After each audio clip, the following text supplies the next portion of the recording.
Toma tu Biblia y vamos a ir al primer libro de Reyes, capítulo 18, donde estamos hablando en el desarrollo de esta pequeña serie de enseñanzas que hemos titulado siendo una iglesia profética, siendo una iglesia profética.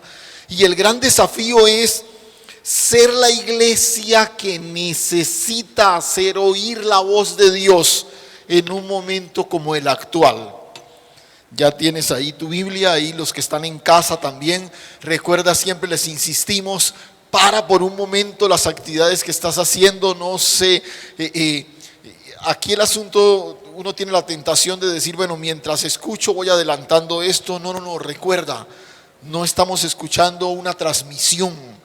Estamos escuchando la voz de Dios a través de su palabra y quizás esto es lo bonito de estar en este lugar, quizás la nostalgia de no poder abrazarnos, pero la certeza de que estamos aquí en lo que estamos, dispuestos completamente a escuchar. Pero igual tú en casa también puedes hacerlo y disponerte por completo a escuchar lo que el Señor tiene para ti. Cierra tus ojos ahí un momento.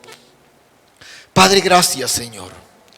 Gracias por la linda oportunidad que nos das en esta mañana de reencontrarnos en torno a tu palabra, Señor. Algunos disfrutamos hoy el privilegio de vernos aquí y realmente es tan emocionante. Pero otros, sin duda alguna, y en casa, distante geográficamente, pero completamente conectados en espíritu, Señor, con la expectativa de seguir siendo edificados para ser esa iglesia profética que tú quieres levantar, Señor, en medio de estos tiempos.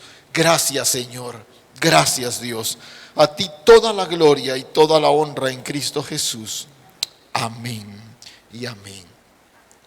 Y en el desarrollo de estos diferentes aspectos que hemos venido sumando a perfilar una iglesia que asume un rol profético. Recuerde, hemos tomado como modelo al profeta Elías, pero hoy quiero sumar algo más, y es lo que he llamado una iglesia identificada 100% con su causa. Una iglesia identificada 100% con su causa. ¿Cuál es la causa de la iglesia? ¿Cuál es la razón por lo cual existimos como iglesia? ¿Y cuál es el desafío entonces hoy? Que de alguna forma podamos tener claro nuestra identificación. Porque cuando yo tengo claro quién soy, podré ser lo que el mundo espera. Si como iglesia no tengo claro qué soy, quizás tengo otras expectativas, quizás tengo otras metas, difícilmente voy a responder a lo que Dios espera que yo sea. Y de eso se trata nuestra reflexión en esta mañana. Entonces ya estás ahí, capítulo 18. Acompáñame a partir del verso 19. Estamos llegando a una parte fascinante de esta historia. Yo diría que esta es como el punto culminante de lo que es la vida del profeta Elías y su ministerio en medio de Israel. Capítulo 18, verso 19. Recuerda que el domingo pasado quedamos en el encuentro entre el rey Acab y el profeta Elías, y los dos se recriminan mutuamente. Acab le dice a Elías que él es el que tiene sumida a la nación en esa terrible situación, y Elías voltea y le dice: no, eres tú por tu pecado y por haberte alejado de la ley de Dios. Ahora, en medio de este encuentro vienen las palabras a continuación. Envía pues ahora y congrégame a todo Israel en el monte Carmelo, y a los 450 profetas de Baal y los 400 profetas de Acera que comen en la mesa de Jezabel. Entonces Acab convocó a todos los hijos de Israel y reunió a los profetas en el monte Carmelo. Y acercándose Elías a todo el pueblo dijo: ojo, este texto es el texto clave. Ojo. ¿Hasta cuándo claudicaréis vosotros entre dos pensamientos? Si Jehová es Dios, seguidle, y si Baal, id en pos de él. Y el pueblo no respondió palabra. Y Elías volvió a decir al pueblo: solo yo he quedado profeta de Jehová, mas de los profetas de Baal hay 450 hombres. Désennos pues 2 bueyes y escojan ellos uno y córtenlo en pedazos y pónganlo sobre la leña, pero no pongan fuego debajo, y yo prepararé el otro buey y lo pondré sobre la leña, y ningún fuego pondré debajo. Invocad pues vosotros el nombre de vuestros dioses, y yo invocaré el nombre de Jehová el Dios, y el Dios que respondiese por medio de fuego, ese sea Dios. Y todo el pueblo respondió diciendo: bien dicho. Entonces digamos que el reto, el desafío es muy claro, ¿no? Por un lado hay 450 profetas de Baal, 400 profetas de Acera, estamos hablando de 850 profetas paganos. Por otro lado está Elías solo, y él dice: vea, sencillo, vamos a la cima del monte, ponemos un buey, no pongamos fuego debajo, y invoquemos cada uno nuestro Dios, y el Dios que responda con fuego, ese es, punto. Creo que era más claro el desafío no podía ser, y esto emocionó a todo el pueblo. Ahora, esta es una convocación única, y quiero que piense en la cima del monte, y no solamente en 2 grupos de profetas tratando de ganar un desafío. Quiero que piense en un verdadero enfrentamiento de poderes. Si usted observa la cima del Carmelo a través de esta lectura, usted puede ver en la cima de ese monte una verdadera confrontación de deidades. Por un lado está Baal y todas las deidades paganas que el pueblo ha asimilado, pero por otro lado está Jehová, el Dios de los ejércitos. Y ahí están Elías por un lado defendiendo su fidelidad a Dios, y Acab por otro lado tratando de mostrar la trascendencia de sus dioses. Y creo que en ningún lugar más apropiado que la cima de esa pequeña montaña, ¿no? Y mira,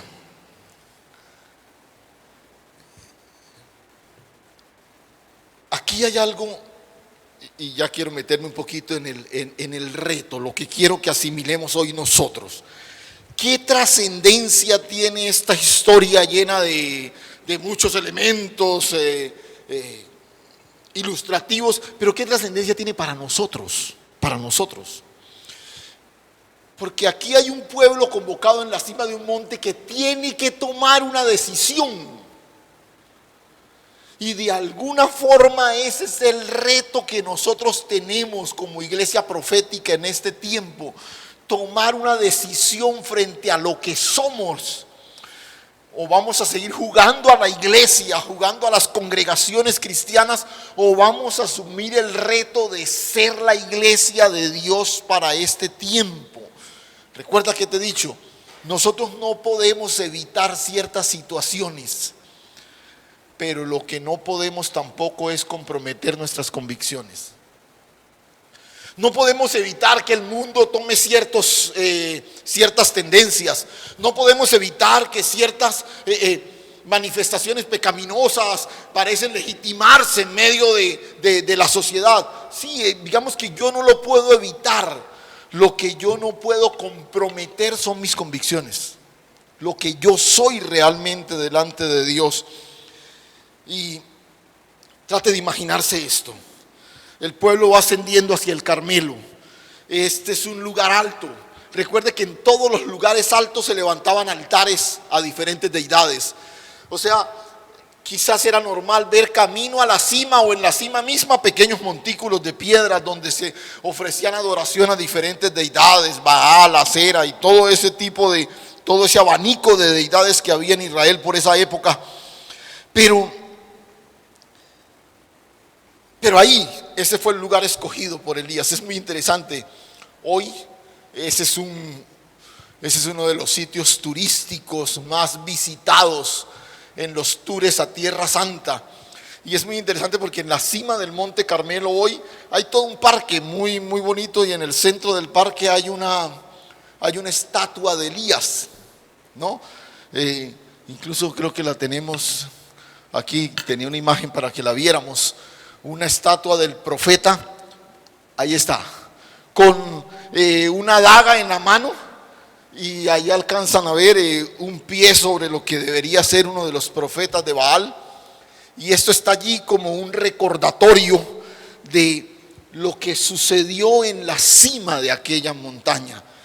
Ese es, digamos, el testimonio que hay hoy allí en ese lugar. Pero quiero que observe cómo arranca el desafío.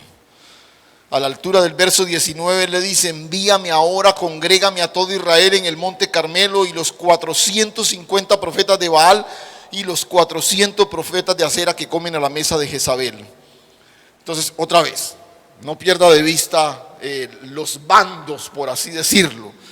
Por un lado están los 850 profetas paganos, por el otro lado está Elías, y en medio de esa confrontación está el pueblo. El pueblo necesita tomar una decisión. El pueblo necesita identificarse de manera clara. Entonces, ojo, porque en el Carmelo, y hagámoslo por cuestión de pedagógica para acercarnos al texto, hay tres grupos claramente identificables. Tres grupos claramente. ¿Cuál sería el primer grupo? ¿Cuál sería el primer grupo? Los paganos, los profetas paganos. No, 450 profetas de Baal, 400 profetas de Acera. Ahí están, ¿cierto? Y digamos que ahí a ese grupo podríamos sumarle a quién más. Bueno, Jezabel no subió al monte. Incluso algunos escritores piensan que los 400 profetas de Acera tampoco subieron, solo los de Baal. Pero ¿a quién más podríamos meter en ese grupo que está en la cima del monte? Acab, al rey, indudablemente. Él es el patrocinador de ese grupo. Él es el que los alimenta en su mesa, ¿cierto? Comen en la mesa del rey, primer grupo. El segundo grupo, ¿cuál sería? El pueblo, indiscutiblemente. Digamos, esa masa de personas pusilánimes, indecisas, que no saben si abrazar por completo el culto a Baal o finalmente darle la espalda a la idolatría y decidirse por Dios. Este es ahí el grupo representado por el pueblo. Y el tercer grupo, ¿quién es? ¿Quién sería? Elías, ¿cierto? Un grupo de, ¿cómo es que es? Conjunto unitario, ¿cierto? Conjunto unitario, Elías ahí solo, pero representa indiscutiblemente, ojo, aquel que está 100% comprometido con el Señor y su causa. Ese es lo que representa Elías. Entonces, ¿qué vamos a hacer en los próximos minutos? Y ojo, vamos a tratar de describir cada uno de estos tres grupos. Y usted al final me va a decir a cuál de ellos pertenece. Y bueno, yo espero que la respuesta ya sea obvia, ¿cierto? Pero va a observar usted algo bien llamativo en la descripción de cada uno de ellos. ¿Listos? Entonces vamos con el primer grupo. El grupo de los profetas paganos. Digámoslo así, los abiertamente rebeldes. Estos no van por las ramas. Estos no dicen, no, hoy adoramos a Dios y mañana. No. Estos son profetas paganos. Estos adoran a Baal, adoran a Acera. Baal era el dios del sol, de las cosechas, de una cantidad de cosas más ahí. Entonces,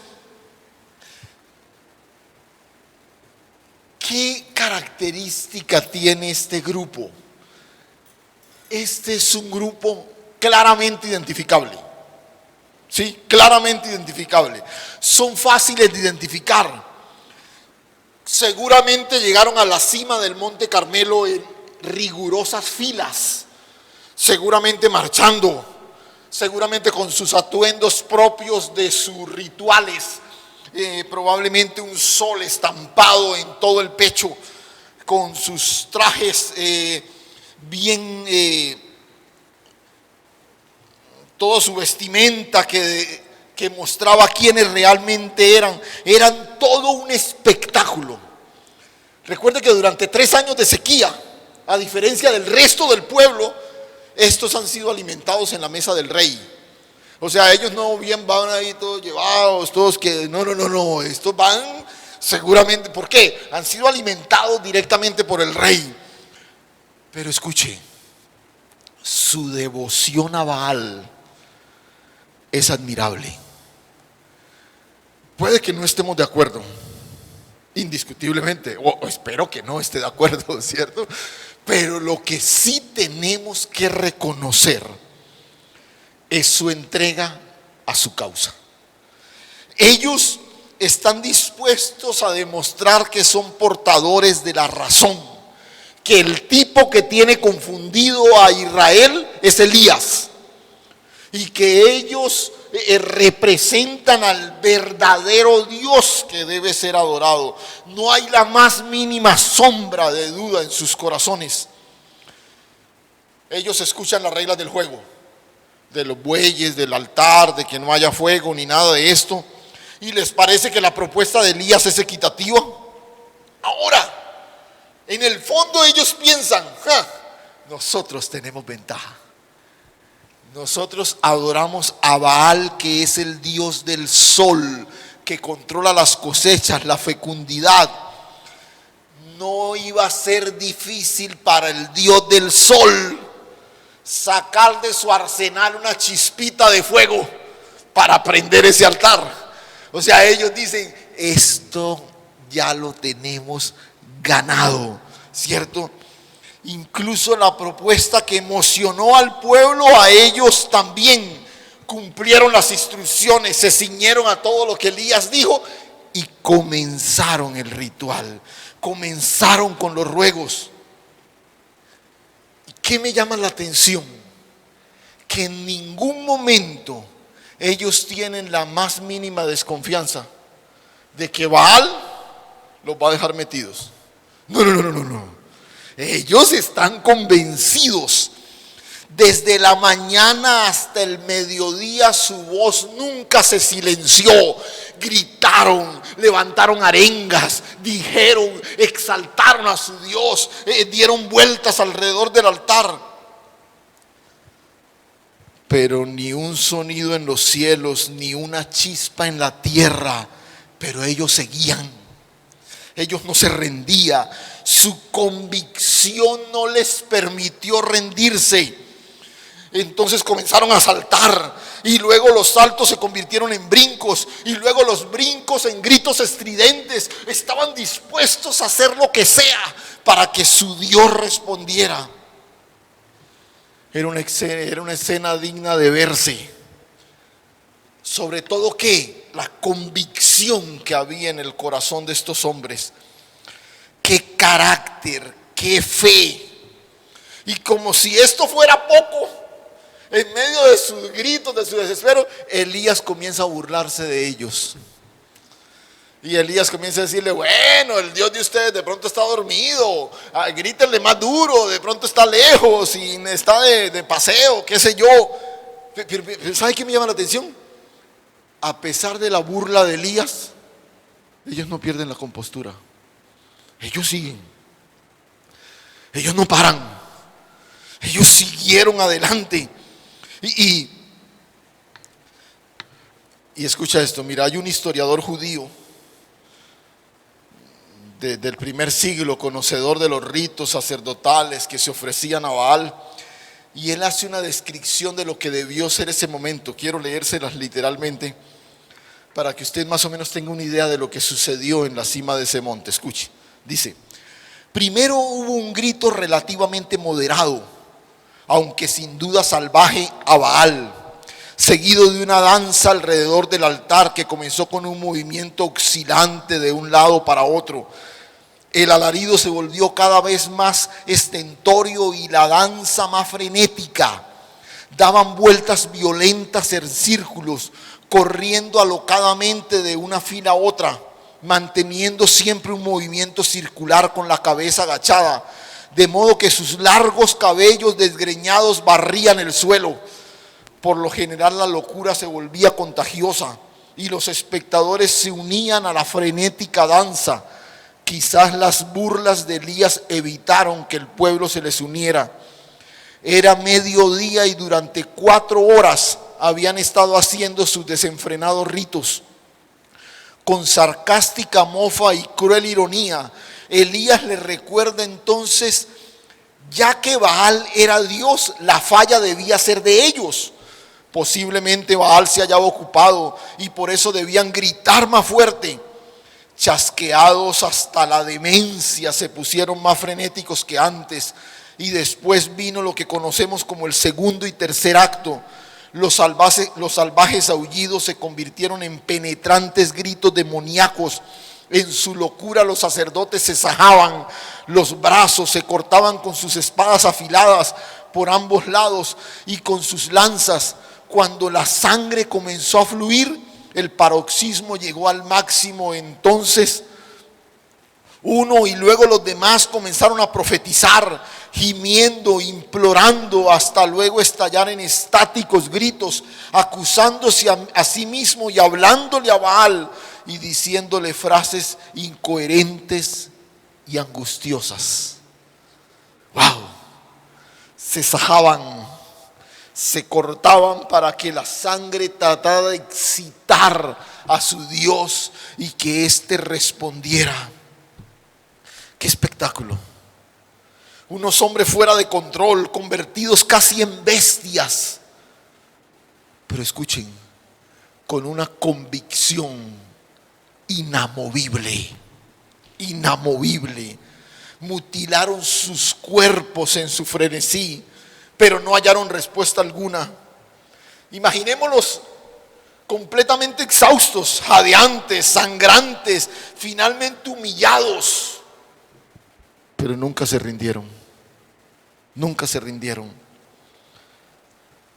Son dignos de lástima, pero a la vez son objeto de admiración. Hasta el último minuto de su participación estuvieron dispuestos a darlo todo por lo que consideraban su verdad.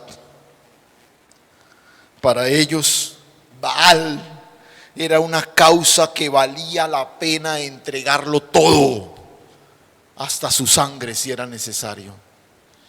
Y otra vez, espero que usted y yo no estemos y no estamos de acuerdo, pero tenemos que admirar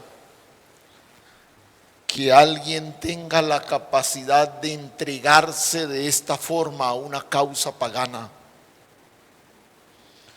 Yo recuerdo un incidente cuando empezó este asunto de la pandemia, de un presidente de uno de los países más importantes del globo terráqueo, que tomó la decisión de que el país debía seguir su actividad económica, que no debían cerrar porque realmente lo más importante para la nación era su estabilidad económica. Y recuerdo que hablaba con alguien que me decía, terrible, mire la brutalidad de este hombre, cómo hace una cosa de estas y todo.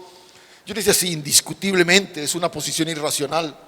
Escuche, irracional pero coherente. Coherente con lo que él cree. Porque esto es una persona que cree que lo más importante es la tranquilidad financiera. Entonces una persona que cree que lo más importante es la tranquilidad financiera actúa de esa forma porque está actuando coherentemente con lo que cree. Escúchame. ¿Correcto? No, indiscutiblemente no es correcto. Completamente incorrecto. Incorrecto, pero coherente. Y esto es lo que a veces me preocupa de nosotros como iglesia. Que tenemos el mensaje correcto, pero actuamos de manera incoherente con aquello que hemos recibido de parte del Señor. Y otra vez, aquí hay un grupo completamente anclados en la mentira de la adoración demoníaca, pero actuando con absoluta coherencia con lo que creen. Repito, dignos de lástima, pero también generan una profunda admiración. Vamos al segundo grupo. ¿Cuál es el segundo grupo? El pueblo, el que vamos a llamar una generación indiferente. Una generación indiferente. Y seguramente no estaba la totalidad de la nación en el Monte Carmelo. Primero no cabrían, no irían, pero seguramente representantes de todas las tribus llegaron ahí. Y es indiscutible que había un grupo de israelitas del pueblo de Dios que habían seguido de buena gana a su impío e idólatra rey. La adoración a Baal había cautivado a muchos hombres en Israel. Y entonces Elías, la primera cosa que hace cuando los tiene al frente es decirle: ¿hasta cuándo claudicaréis entre dos pensamientos? Si Jehová es Dios, seguidle, y si Baal, id en pos de él. Incluso la traducción de la Reina Valera de claudicar no creo que sea la más apropiada. Mira la traducción de la Reina de la Nueva Versión Internacional. Elías se presentó ante el pueblo y le dijo: ¿hasta cuándo van a seguir indecisos? Si el Dios verdadero es el Señor, deben seguirlo, pero si es Baal, síganlo a él. Pero ¿sabe qué es lo triste de este versículo? La frase de cierre: y el pueblo ¿qué? ¿El pueblo qué? No dijo nada, no respondió palabra. O sea, aquí no hay mucho que filosofar, aquí no hay mucho que evaluar. No, el planteamiento de Elías es claro, directo. Miren, si el Señor es su Dios, síganlo. Ahora, si es Baal, háganle. Como estos que acaban de terminar, vea. Así, con esa entrega. Si ustedes creen que Baal es su Dios, pues hagan lo que estos acaban de hacer. Pero esa última expresión es un eco del diagnóstico que refleja la condición de la nación. El pueblo no respondió palabra. El pueblo no respondió palabra. Este es un pueblo que tiene el remoquete de ser el pueblo de Dios, pero está completamente dividido. Algunos siguen a Baal, otros siguen a Acera, otros adoran a otros dioses. Y algunos todavía piensan que Dios es el Dios de los cielos, pero no tienen la suficiente decisión para ir en pos de Él. Y entonces Elías los confronta de manera directa: ¿hasta cuándo van a seguir indecisos? Los profetas paganos eran un verdadero ejemplo para ellos. Estos hombres comprometidos con la causa de la idolatría, pero lo hacían de todo corazón. Y a mí, vuelvo y repito, a veces me sorprende la devoción de muchos paganos en medio de nuestra sociedad. La devoción a causas paganas, la devoción a situaciones de carácter completamente pecaminoso y apartado del Señor. Y nosotros como iglesia en ocasiones seguimos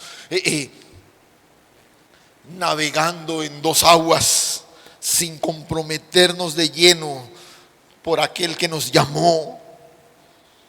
Hay que tomar una decisión. Este es el grito de Elías y es el grito de la Escritura a una iglesia hoy. en medio de una de las crisis que ha sacudido a la nación entera. La iglesia necesita ser la expresión de la naturaleza de Dios a una sociedad que debe reconocer a Dios a través de su cuerpo. Recordaba las palabras del Señor a la iglesia en la Odisea, ahí en el capítulo 3 de Apocalipsis, cuando a la altura del verso 15 les dice: yo conozco tus obras, que no eres ni frío ni caliente. Y entonces les dice: ojalá fueras frío o caliente, pero por cuanto eres tibio y no frío ni caliente, te vomitaré de mi boca. Y este es el asunto.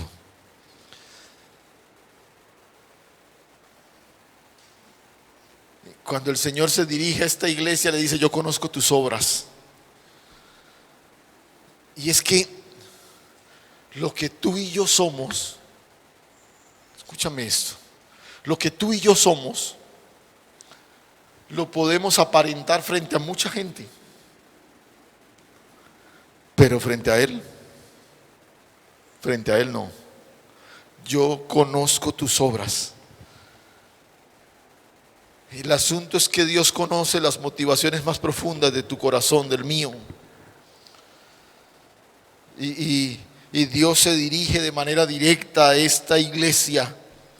Esta iglesia que tenía una particularidad muy interesante, y por eso usa esa figura el Señor. Esta era una iglesia que era irrigada por fuentes de agua fresca, pero también por fuentes de aguas termales que se usaban para todo el adelanto medicinal que había en la ciudad de la Odisea.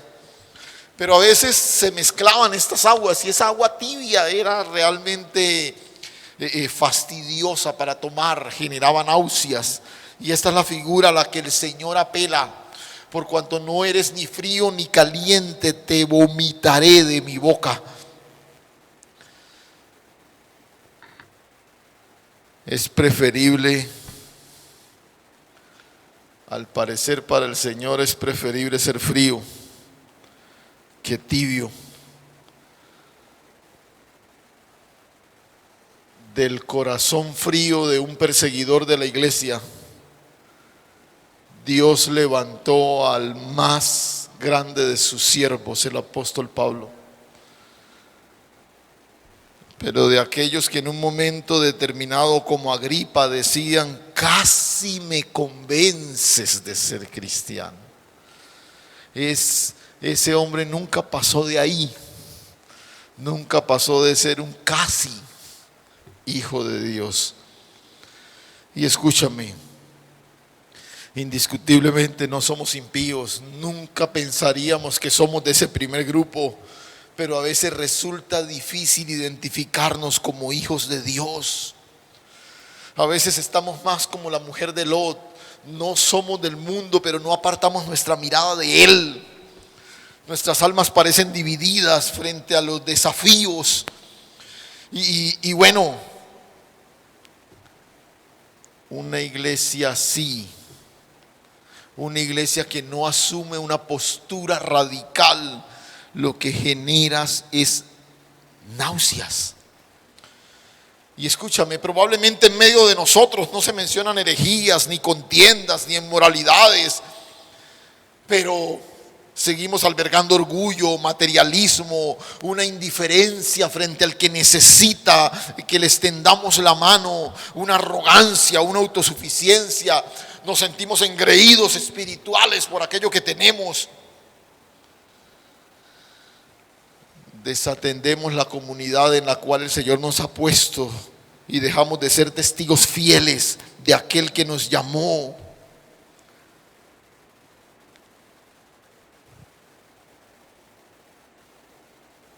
Creo que la iglesia necesita asumir una postura radical en medio de un momento histórico en el que la sociedad necesita vernos. Hay una antipatía generalizada a la visión de Dios a través de la iglesia. La iglesia no puede seguir en la tibieza de la indiferencia necesitamos vibrar al calor del fuego del Espíritu, gloria a Dios. Entonces, cuando uno mira al pueblo, pensando en los dos grupos que hemos observado hasta ahora, uno observa el grupo de los abiertamente perversos. Este es el grupo de los malos, diríamos. Pero uno no sabe si el grupo del pueblo, cómo calificarlo. Porque si este es el grupo de los malos, este podría ser el grupo de los peores. Pero la historia nos muestra un tercer bando, un tercer grupo. Y quiero que lo miremos para concluir nuestra reflexión. Ese tercer grupo es el de Elías, el hombre de Dios. Y este es el representante del pueblo que está 100% comprometido con Dios, con su obra. Escúchame, no importa las consecuencias que esto traiga. Si el Señor lo necesita oculto, Él se oculta. Si el Señor lo necesita que salga, Él salga. Si el Señor lo necesita que le diga a un rey que no va a llover, Él lo declara. No tiene problemas con las consecuencias que esto le traiga. Lo que no está dispuesto es a desobedecer lo que Dios le ha dicho. Él está dispuesto a jugársela por la causa del Señor. Un solo Elías fue suficiente para que el fuego que 850 profetas no pudieron hacer descender. Un solo Elías es suficiente para que ese fuego descienda.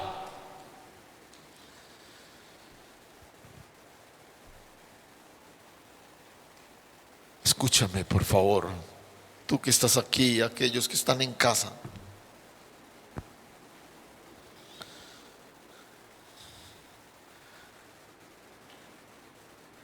Este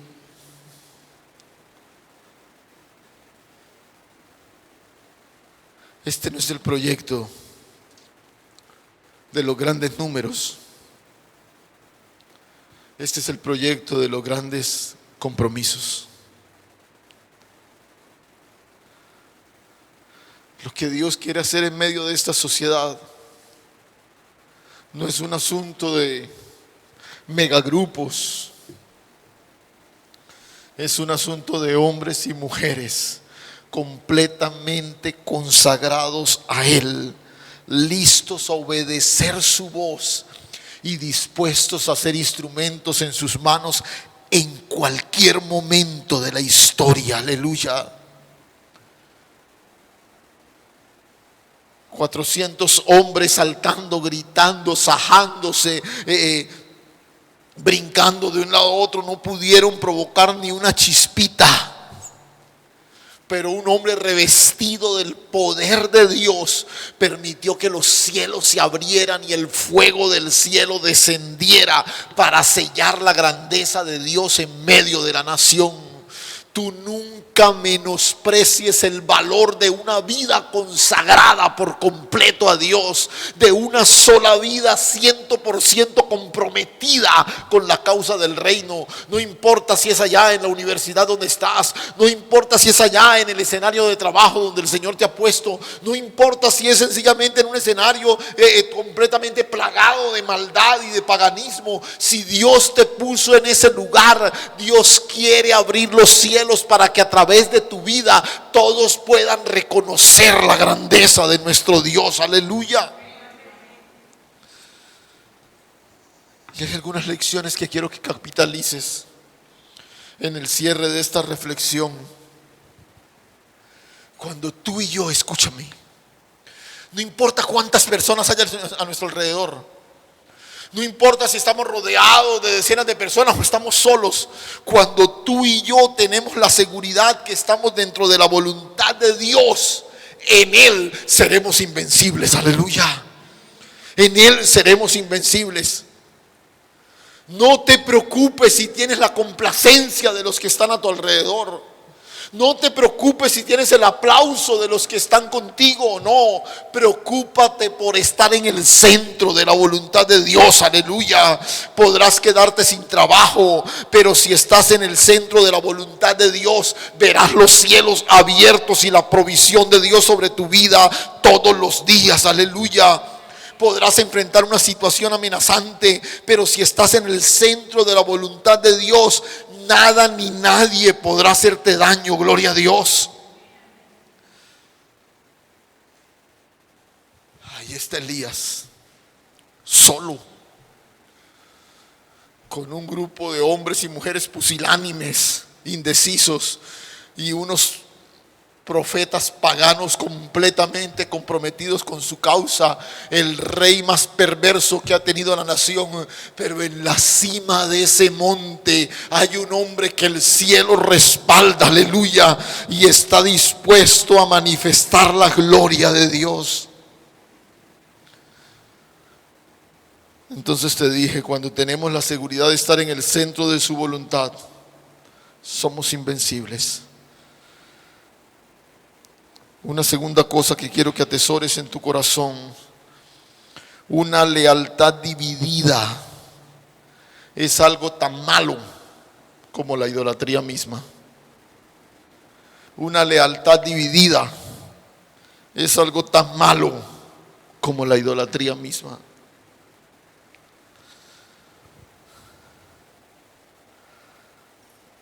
Te decía al iniciar hace un momento, creo que llegó el momento de dejar de jugar a la iglesia. Llegó el momento de comprometernos 100% con nuestro Señor. Dejar de ocultar por conveniencia muchas de las cosas que Él nos demanda y ser la manifestación viva del amor de Cristo donde Él nos coloque.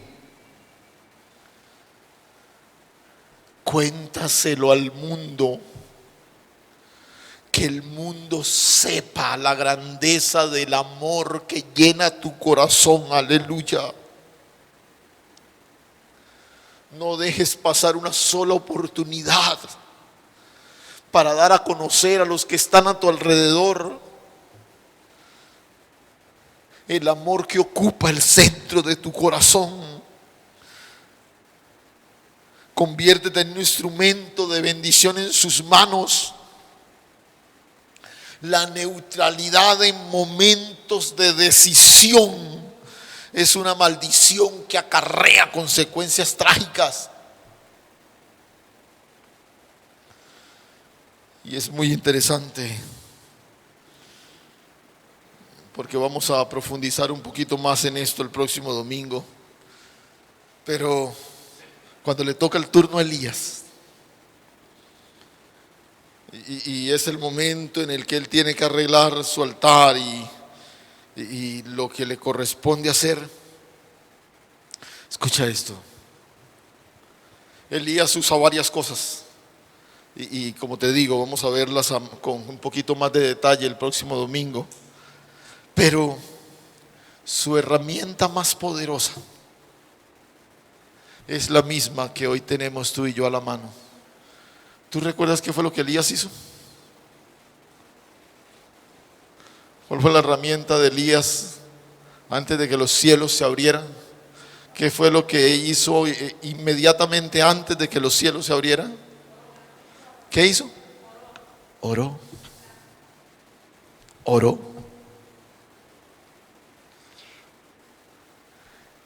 Y esa es la herramienta que usted y yo tenemos hoy.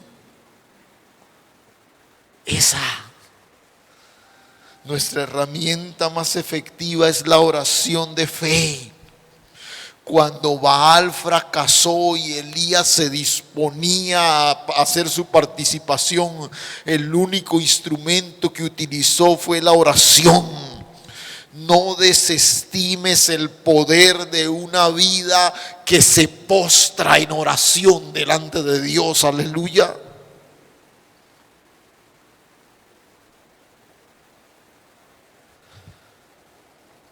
Creo que es el momento de las grandes decisiones. Escúchame. Podemos seguir ocupando la tribuna de la apatía, de la indiferencia, o tomar decididamente el manto de Elías y comenzar a caminar en forma comprometida con el Dios de la gloria. Dios dio una oportunidad de gracia a este pueblo que había tomado la senda de la idolatría. Y creo que a través de esta palabra hoy nos está exhortando a nosotros también.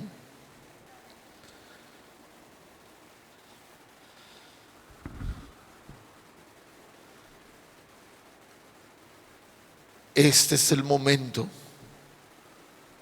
Dios sigue haciendo visible su gloria a través de hombres y mujeres que deciden por completo poner sus vidas en manos de Él.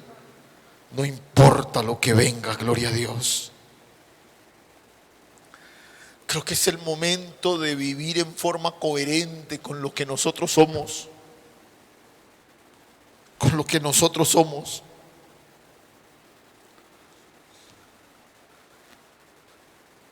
No nos debe sorprender que un representante del capitalismo decida privilegiar la economía en vez de la salud de toda una nación.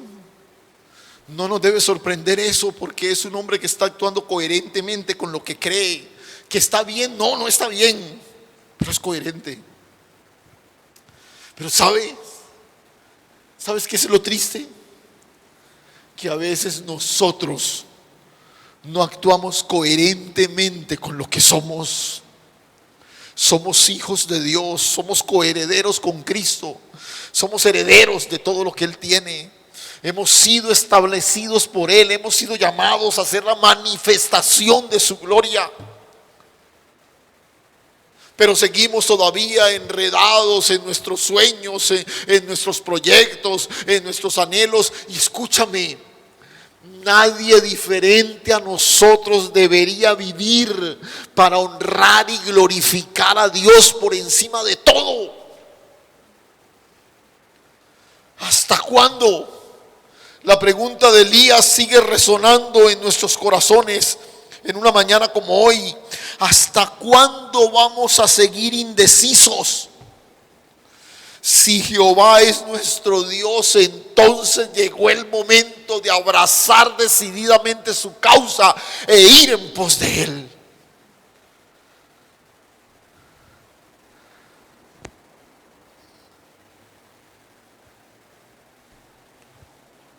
Este es el momento de entregar toda nuestra lealtad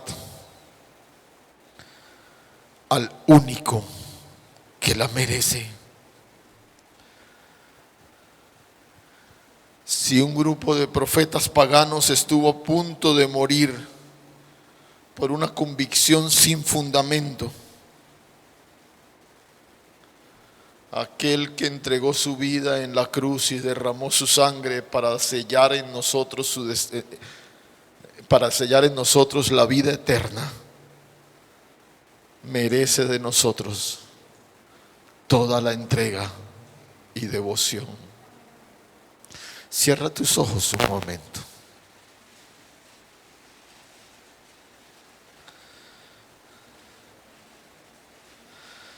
Y yo quisiera invitarte a una decisión en esta mañana. Y tú que estás aquí en casa, con toda la libertad, si quieres colocarte en pie o colocarte de rodillas, con toda la libertad. Hemos seguido todas las normas de higiene y bioseguridad para que puedas estar tranquilo. Pero tú que estás ahí en casa, yo quiero dirigirme a ti también por un momento. Esta es una mañana de entrega y de consagración. ¿Hasta cuándo? ¿Hasta cuándo? Hay un mundo que necesita dejar de ver la iglesia como ese instrumento de